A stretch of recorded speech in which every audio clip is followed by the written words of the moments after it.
You know, if you step outside of that system, then suddenly all of their weapons of coercion lose their impact. You understand? So the answer is to resist, to reform, and to realign. The era of blindly submitting to American pressure is over, in my opinion. South Africa has the power, in fact, to chart its own course. It has the will, or it has the ability. The question is whether or not it has the will to do so. But I think that there's a lot you can do. And I think that you should take a position of what you can call strategic indifference to what America is doing. Because like I said, you have to bear in mind that these actions that they're taking actually reflect an empire that is in decline and that is in retreat. So don't take their threat so seriously, because the truth of the matter is, anyway, in my opinion, they are withholding aid because they can't afford it. They're coming up with a reason. They're coming up with their own rationale. They're coming up with their own justification that serves their domestic. I mean, think about what he's saying. On the one hand, he's saying that the land is being expropriated unjustly. But rather than saying that we want those, you know, supposedly, according to their narrative, rather than saying we want those white farmers to keep their land and so forth, he's saying, come to America. In other words, you don't care about them having the land. It's not even about them. You're saying, go ahead and leave South Africa, which just makes it easier to take their land according to the narrative that you're propagating. So you're not actually interested in trying to keep so-called white farmers on their land. That's not, by your own narrative, it's contradictory when you're also saying that they can come to the United States as refugees. You understand? There's a contradiction in their own narrative, which means that what you're really opposed to is South Africa determining themselves what to do with their own land for the benefit of their own people. What you're objecting to is their exercising of their sovereignty.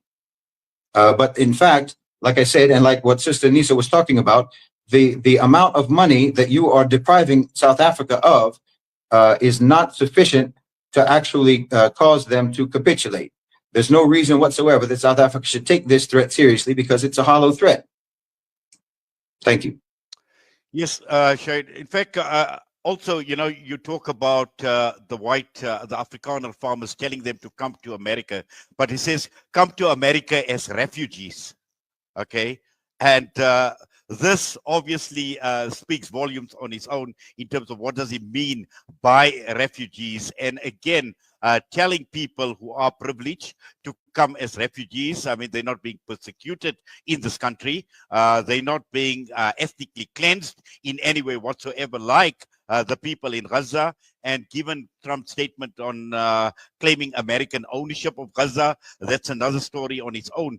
But again, you know, looking at the global south and this impunity with which Donald Trump is acting, he's like a runaway train without brakes at this point in time. Executive order after executive order that he is signed as well. And, you know, again, you mentioned find alternatives and call his bluff. And let's just talk a bit about those alternatives, and more so from the global south in holding Donald Trump accountable for the statements that he's making.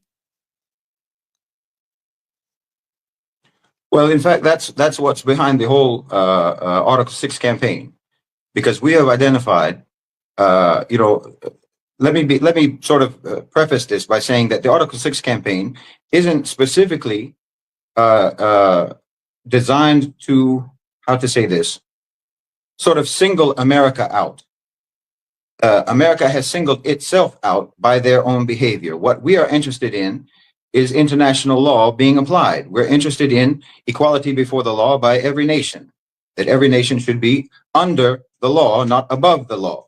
But America has acted above the law ever since 1945, ever since the establishment of the United Nations. And we have identified that the source of their power, for lack of a better word, the source of their power, what has enabled them to run rampant across the globe, across the global south, has not been their actual power. Their actual power hasn't been their economic power. It hasn't been their political power. It hasn't been their military power. What has enabled them to act this way has been their impunity. And it is an impunity that they have secured for themselves by their domination of the United Nations. and that if they can be removed, and rather I should say when they are removed from the United Nations, then they will cease to be above the law and they will be under the law like everyone else.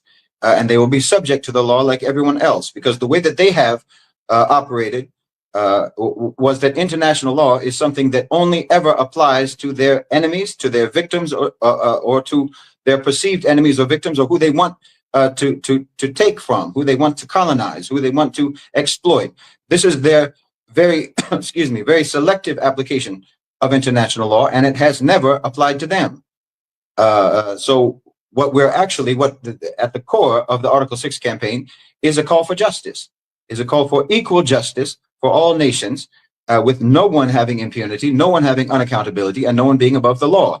And it just happens to be the case that the most persistent violator of the principles of the United Nations Charter, the most persistent, the most consistent, and the most insistent violator of the principles of the UN Charter just happens to be the United States of America.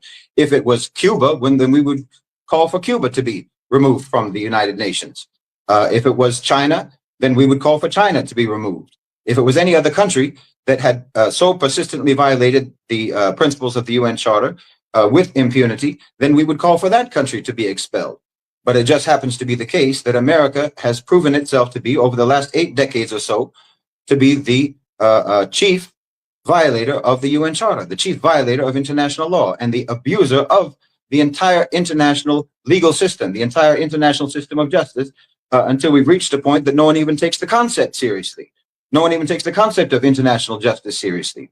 All of these institutions of international justice, whether it's the ICJ or the ICC or the United Nations or any the World Court, anything, even the concept of international law has lost all credibility, because it's never applied to the country that everyone has suffered at their hands.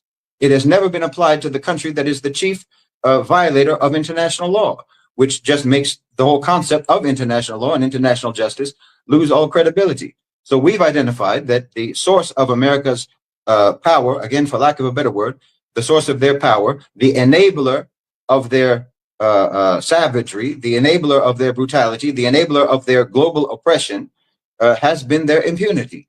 And so we've determined that the best way to solve that problem is to remove that impunity from them, so that then they will be subject to the law. Yes, let's just bring Imane into the discussion. Imane, just following up from what Shahid is saying and talking about the United States being the greatest threat to global peace and security. We've heard about the United States breaking every single UN law within the UN Charter. And the key issue here is, as long as the United States of America is a part of the United Nations, we are witnessing that the world will never see global peace, security, justice, call it what you may. And this obviously is a matter of concern. And just talking about invoking Article 6 of the UN Charter and why is this central to the campaign's objective, Imane? Yeah, Jazakallah khair. Assalamu alaikum, everyone. Thank you for having me. So Article 6 of the United Nations Charter says verbatim, a member of the United Nations which has persistently violated the principles contained in the present Charter may be expelled from the organization by the General Assembly upon the recommendation of the Security Council. And this is central to our campaign, as we would like to see a world that isn't being abused and controlled by the United States of America. We know that they have been, and I will use a key word here, persistently violating the Charter of the United Nations, international laws, and international conventions. Just looking at the article, the United States meets the requirements to be expelled from the United Nations.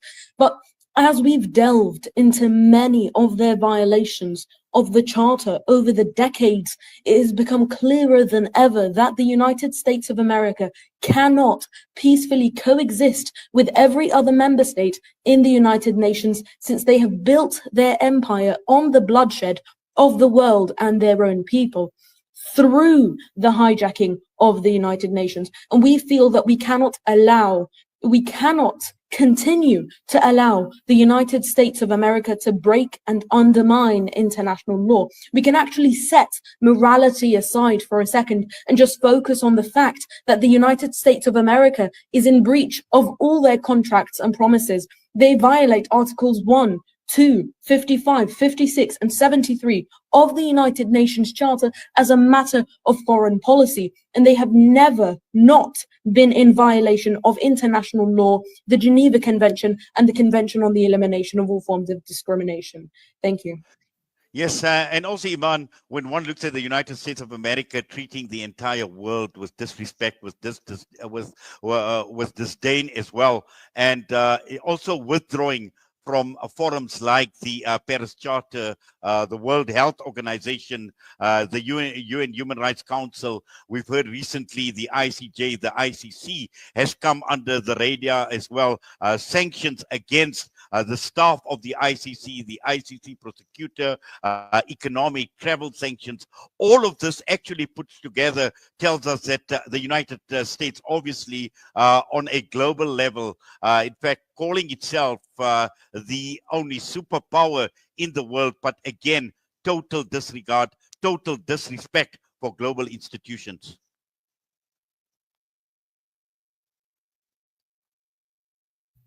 Imane? Absolutely.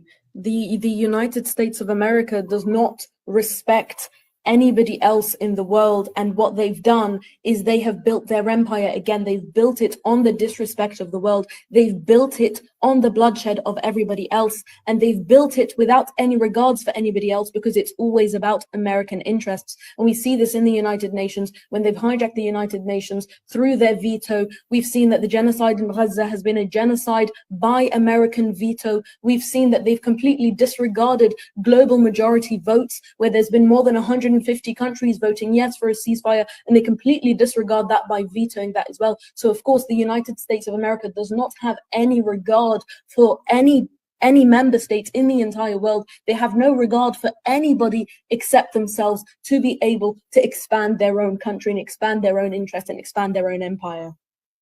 Yes, Taufeeq, bringing you into the discussion, and obviously looking at your organization, and there are many other NGOs that play in lobbying member states to take decisive action in invoking Article 6. Now, just looking at some of the strategies that have been proven to be effective in influencing diplomatic decisions when it comes to these type of issues and matters. Assalamu alaikum and hello to everybody. I would firstly like to say that Nelson Mandela once said that our freedom is not complete without the freedom of the Palestinian. South Africa has always been on the forefront for democracy and the right and the fight for self-determination. We, as South Africa, must take advantage of the freedom of speech as well as the multitude of origin in our laws, as well as ethnic races, as well as that diversity in our approach, in where we may now be the forefront of Africa in fighting and taking the change forward. I mean, the Freedom Charter is a very unique document, and I mean, I think this year is the year we actually celebrate the Freedom Charter, and it's quite a central point in basically ironing out all the differences in terms of the religious factors, the economic factors, and basically we're now able to deal with the factors of humanity and simplify things. So basically, I would actually say South Africa is the focal point and the best part to actually head the struggle. Yes, and Nisa, just coming back to you, talking about South Africa leading the struggle. We've seen the South Africa leading the case to the ICJ, and Dr. Naledi Pandor actually made this comment about reforming international institutions. And I think, again, what we are talking about, Article 6 as well, and look at South Africa, our position and distancing itself from the West. Is South Africa ready to distance itself? Because these are some of the strategies and solutions that Brother Shahid spoke about earlier in his discourse. The global south with South Africa is playing a key role in the shift where the global south as a whole is rising. So as nations across Latin America, across Africa and Asia assert their independence, the old world order is scrambling to maintain that control. This is what you are seeing right now with the United States of America targeting South Africa. So South Africa isn't cutting ties immediately, at least for now. We are diversifying our control. So for decades, South Africa has maintained trade relations with the United States, and it still does, because mutually beneficial trade serves both sides. So this is about sovereignty. But here's the problem: America doesn't like that.